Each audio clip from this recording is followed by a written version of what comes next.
कहानी की शुरुआत में हम एक फिशरमैन को देखते हैं जिसे समुद्र के अंदर से एक बॉक्स मिलता है। जब वह उसे खोलकर देखता है तो उसमें एक लेडीज की बॉडी होती है जो कि अब मर चुकी होती है, लेकिन उसका बेटा अभी जिंदा होता है, इसलिए वो फिशरमैन उसे अपने पास रख लेता है। अब समय के साथ परसेस बड़ा हो जाता है। अब ये लोग नए घर की तलाश में आगे बढ़ते हैं। ये लोग तट के किनारे पहुंचे ही होते हैं कि तभी ये लोग देखते हैं कि आर्गस की सेना जूस के पुतले को गिरा रही होती है। जो पुतला इनकी नाव के पास आके गिरता है और उस पुतले के गिरते ही समुद्र के अंदर से ढेर सारे क्रेचर निकलते हैं जो कि आर्गस की सेना को एक एक करके मार देते हैं। फिर ये सभी क्रेचर आपस में जुड़ के एक काले साए का रूप लेते हैं जो कि पाताल लोक के राजा हेडिस का होता है। जिसके बाद हेडिस एक बार फिर से काले साए का रूप लेता है और परसेस की नाव पे हमला कर देता है, जिसकी वजह से उसकी सारी फैमिली मर जाती है और केवल परसेस ही बचता है। लेकिन इस हादसे के बाद परसेस के मन में बहुत सारा गुस्सा भर जाता है और वह ठान लेता है किसी तरह हेडिस को ढूंढ के मारने का, क्योंकि अब ये उसके जीवन का लक्ष्य बन चुका होता है। दरअसल ये कहानी दोस्तों गॉड, डेविल और इंसानों के बीच की लड़ाई होती है। इसमें पुराने गॉड जिन्हें टाइटन्स कहा जाता था उन्हें ओलंपियन गॉड्स यानी कि नए भगवानों ने हरा दिया और ये ओलंपियन गॉड्स कुल 3 लोग थे जिन्होंने इस पूरे ब्रह्मांड को आपस में बांट लिया, जिसमें ज्यूस के हिस्से में आसमान आया,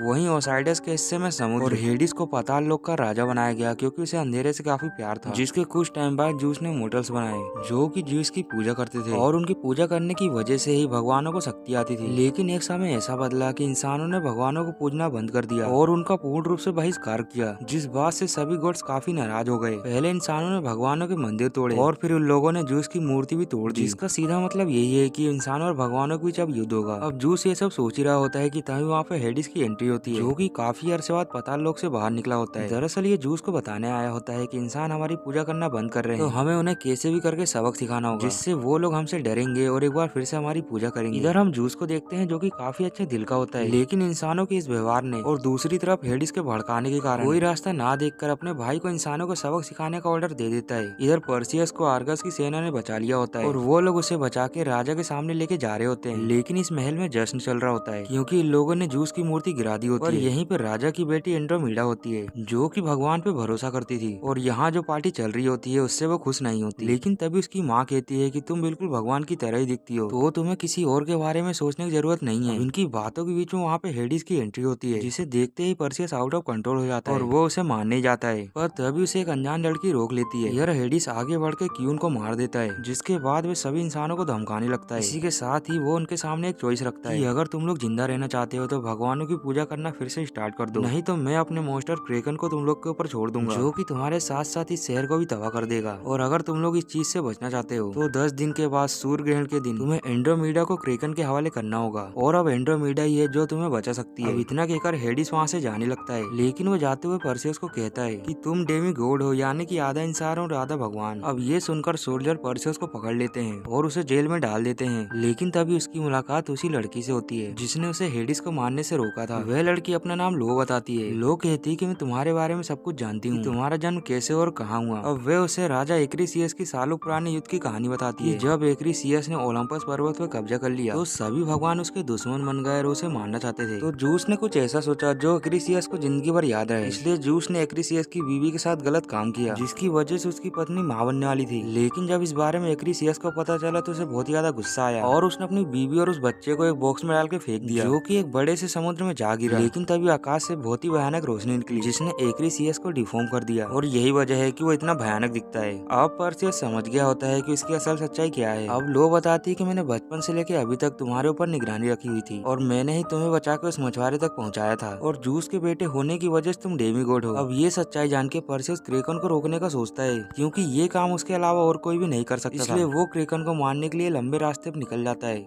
इसीलिए वो 3 विचेस से मिलने जाता है जो कि क्रेकन को मारने का रास्ता बताएंगे। इधर दूसरी तरफ हम हेडिस को देखते हैं जो कि एक्रीसियस से मिलने जाता है और उसे अपनी बातों में फंसा के उसे पजेस कर लेता है, जिसके बाद वो परसेस को मारने के लिए भेज देता है ताकि एक्रीसियस अपना बदला ले सके। और परसेस के मरते ही हेडिस भी जूस को हरा देगा और हेड ऑफ गॉड बन जाएगा। अब सीन शिफ्ट होता है परसेस पे जहाँ ये लोग जंगल के रास्ते लगातार आगे बढ़ रहे होते हैं। इसी बीच परसेस को जूस का भेजा हुआ तोहफा मिलता है जो की एक बेहद नायाब तलवार होती है, लेकिन परसेस उसे लेने से मना कर देता है और अपने 2 उस ड्रेको को दे देता है। अब वो थोड़ी और आगे बढ़ता है तभी उसे घोड़ा मिलता है जिसका नाम पेगासस होता है। लो बताती है कि आज तक कोई भी इंसान इसकी सवारी नहीं कर सका क्योंकि ये जिसे पसंद करता है बस उसे ही बैठने देता है। अब इनकी बातों के बीच में हम देखते हैं कि एक्रिसियस वहाँ पे आ गया होता है जो कि इनके ऊपर अचानक से हमला कर देता है। अब वहाँ पे परसेस के सभी साथी भी आ जाते हैं और इन सभी के बीच घमासान लड़ाई हो रही होती है। इसी बीच मौका पाके एक्रिसियस परसेस के हाथ में काट लेता है, लेकिन तभी परसेस के सभी साथी उसके ऊपर हावी हो जाते हैं और ड्रेको तो एक्रिसियस का हाथ भी काट देता है। अब ये देख के एक्रिसियस डर जाता है और वहाँ से भाग जाता है, लेकिन उसकी खून की बूंदें रास्ते में गिरती रहती है जिसका पीछा करते हुए ये लोग एक बड़े से खंडर के पास पहुँचते हैं। लेकिन इन्हें एक बात का पता नहीं होता कि इनके पास एक नई मुसीबत आने वाली है जो कि एक्रिसियस के खून से बने स्कॉर्पियंस होते हैं। वह स्कॉर्पियन अचानक से जमीन से निकलते हैं और इन पे हमला कर देते हैं। इनका साइज इतना बड़ा होता है कि ये लोग इसका सामना नहीं कर पाते, पर फिर भी ये लोग जैसे तैसे करके एक स्कॉर्पियन को मार देते हैं। लेकिन अभी भी खतरा टला नहीं होता क्योंकि इनके पीछे और भी स्कॉर्पियन आ रहे होते हैं। पर इसी बीच वहाँ पे डेजर्ट के राजा जिनकी एंट्री होती है जो कि सभी स्कॉर्पियंस को कंट्रोल करके वहाँ से भगा देते हैं। लेकिन हम देखते हैं क्रिसियस ने जिस हाथ को काटा होता है वह हाथ अब परसेस का सड़ने लगता है, लेकिन जिन अपनी शक्तियों के द्वारा उस हाथ को भी ठीक कर देता है और इनकी आगे के सफर में मदद करने के लिए कहता है। अब ये लोग कुछ घंटे के सफर के बाद बीच के ठिकाने पर पहुंच जाते हैं, लेकिन बीच जैसे इन्हें देखती है इन पे हमला कर देती है और अपनी बातों से इनके मन को डाइवर्ट करती है। लेकिन तभी परसेस उनकी आंख को निकाल के आग में फेंकने की धमकी देता है। अब ये देख के विच उसे रास्ता बताती है क्रेकन को मारने का। क्रेकन को मारने का केवल एक ही रास्ता है जो कि मेडुसा का सर होता है जो कि पाताल लोक में रहती है।